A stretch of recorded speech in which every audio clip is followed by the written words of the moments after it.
Pessoal, vamos falar agora de síndrome de Guillain-Barré, tá? Então, síndrome de Guillain-Barré, acho que é uma das coisas que as pessoas mais conhecem, né, da neurologia, tá? Então, acho que qualquer médico generalista sabe o que é uma síndrome de Guillain-Barré e a gente vai dar uma olhadinha, entender um pouquinho mais a respeito, tá, das variantes e tudo mais.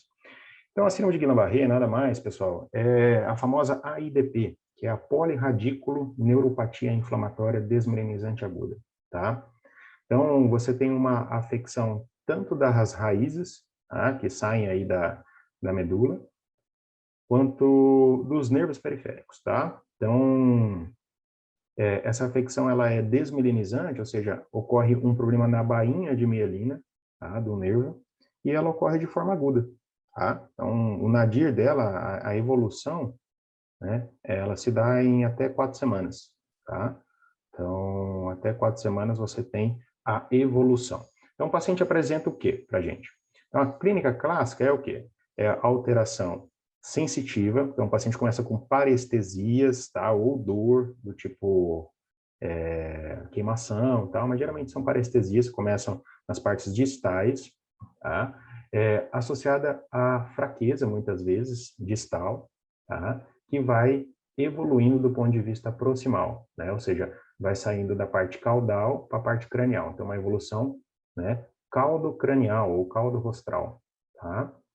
É importante lembrar que o paciente, além de ter sintoma sensitivo, ele tem sintoma motor, tá? E o sintoma motor se dá através de fraqueza, não só distal, mas também proximal, pessoal. Ah, mas por que, Carlos, proximal se é um problema do nervo? Porque não é só do nervo, é da raiz também, tá? Então, uma polirradículo neuropatia, tá bom? Então, o paciente tem fraqueza de coxa, tem fraqueza de cintura escapular, tá? Então, fraqueza aí de bíceps, que é o músculo proximal, fraqueza aí de deltoide, tá? Fraqueza de quadríceps, iliopsoas, tá certo? Então, não necessariamente essa fraqueza ela vai ser pior do que distal. Na maioria das vezes ela é uma fraqueza menor, só que ela está presente. Por quê? Porque tem problema radicular associado. Tá bom, pessoal? Então, isso é uma coisa que é muito importante a gente saber quando está diante de uma hipótese diagnóstica de Guillain-Barré. Sempre pergunta se há fraqueza proximal associada, porque tem de ter o quê? Uma doença de raiz também, tá certo? Então, o paciente, além disso, além desses sintomas, ele também tem dor. E a dor, geralmente, ela é neuropática radicular. Tanto é que quando você testa LASEG nesse paciente, então as provas de LASEG, de Kernig, de Bichelli, né, nos membros superiores, ela gera, né, essas provas geram dor, uma dor irradiada importante, tá? Então, o paciente pode ter dor no cal também, tá? Então, a evolução motora, ela, além de pegar membros, também pode pegar musculatura diafragmática intercostal, o paciente pode ter fraqueza com distúrbio ventilatório, necessidade de ventilação mecânica, pode ter também uma dificuldade de engolir, tá? Disfonia, disfagia, por conta de afecção de musculatura bulbar, tá? Em algumas formas de síndrome de Guillain-Barré, pode ter também uma diplopia, tá? Com fraqueza de musculatura ocular extrínseca, que é o clássico aí da síndrome de Miller-Fisher, tá bom? Bom, então, ó, em torno aí de 60% a 70% existe uma infecção prévia, tá? O maior representante é o Campylobacter jejuni, tá? Uma bactéria aqui, ó, tá bem desenhadinha para vocês, em torno de 30% dos casos, um terço dos casos. É muito comum a associação de pessoas que tiveram diarreia associada à ingesta de frango mal cozido. Então, o Campylobacter ele gosta de frango mal cozido, tá bom? Citomegalovírus, então os vírus aí também ganham o seu papel, né? Ganham o seu espaço. Citomegalovírus, Epstein-Barr e o Mycoplasma pneumoniae, tá? Mas o principal é o Campylobacter jejuni, a produção de anticorpos contra a parede dessa bactéria que se voltam contra os nervos, tá? E raízes, causando aí uma reação cruzada deletéria para o paciente, tá certo?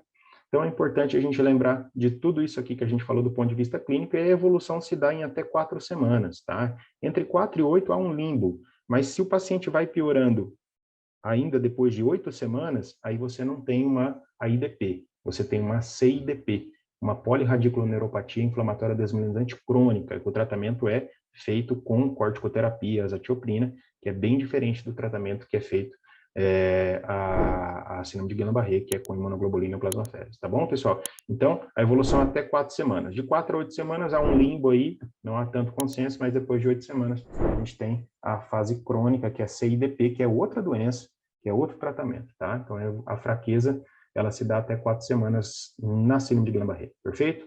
O líquor é muito importante no diagnóstico, tá? Por quê? Porque ocorre uma dissociação, né, proteína citológica, então o líquor ele tem um aumento das proteínas, mas a celularidade ela está normal, tá?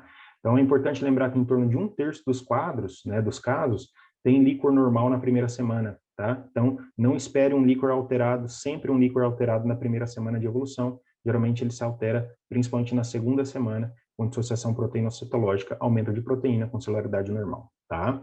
Quando você tem uma síndrome de Guillain-Barré, né, você tem um quadro típico na sua cara, evidente, mas o líquor tem celularidade alta, ou seja, acima de 10, até 10 é um Guillain-Barré clássico. Ah, Carlos, mas a celularidade no líquor normal é até 4, eu sei, mas até 10, né, você pode ter um Guillain-Barré normal, tá? Um Guillain-Barré clássico. Acima de 10, a gente tem que pensar em diagnósticos diferenciais, como infecções, tá? E principalmente HIV associado, tá? Então, na síndrome de soroconversão do HIV, podemos ter uma polirradiculoneuropatia inflamatória desmielinizante aguda, tá? Então, uma síndrome de Guillain-Barré, mas a celularidade geralmente está acima de 10 células com proteínas aumentadas. Aí é importante você dosar o quê? Carga viral. Ah, adianta fazer ELISA, Western blot? Não adianta, porque o paciente está, o quê? Na janela. Geralmente, ele abre o Guillain-Barré na janela, tá? Então, na síndrome de soroconversão. Então, você tem que fazer carga viral, beleza? Já vi alguns casos assim. Pode ser decorrente de vacina, principalmente vacina de gripe.